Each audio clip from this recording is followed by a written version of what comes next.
Charlotte is one of the fastest growing metros in the country. We know people are coming here. We need to make sure that the infrastructure can support that growth. I think it is the Charlotte way. As we compare ourselves to other major metropolitan cities in the country, we have our way of doing things in Charlotte, and it's very attractive for major corporations and a lot of young people that are very talented.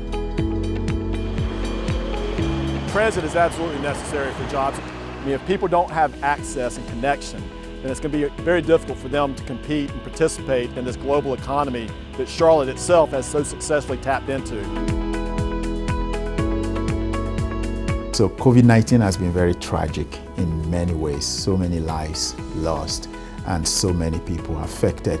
But it has also given us an opportunity to rethink and reimagine how we plan and build our cities.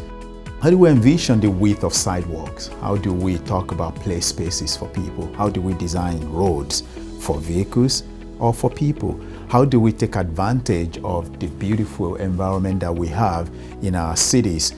And yet we really have to be intentional going forward about how we're going to choose to prioritize infrastructure and transportation to ensure that it delivers equitable and fair and just investment in communities for our region.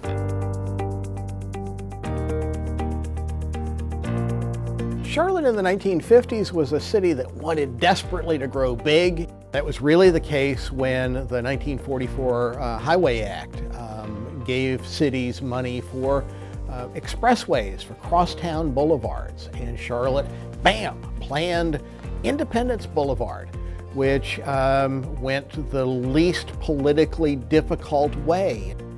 And folks were just basically told that it was time for them to move. 1,000 families displaced, 200 businesses closed, most never reopened, churches kicked out. Brooklyn was a city within a city.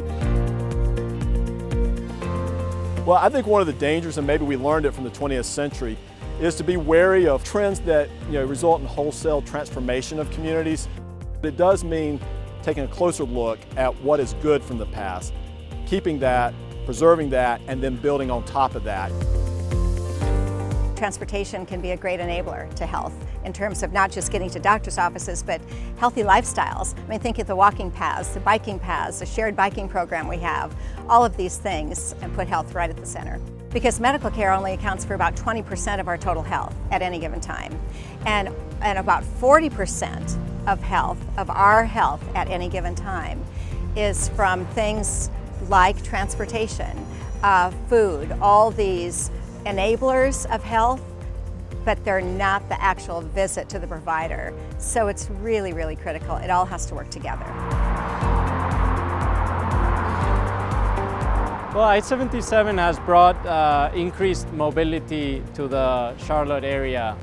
The key component of it has been adding the express lanes, but it goes beyond that. It has also been about improving connectivity to other corridors as well as adding connectivity within neighborhoods. It's also helped or improved public transit and how it moves up and down our corridor, as well as adding or enhancing pedestrian walkways, as has been the case in this bridge right behind me.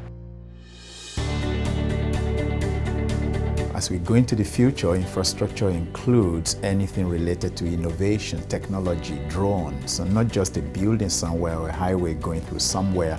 And when you talk in terms of infrastructure connecting people, helping people to interact in the public realm, it becomes a whole different story. So you build a street not just for vehicles, but for people to be able to walk, for people to be able to meet with one another.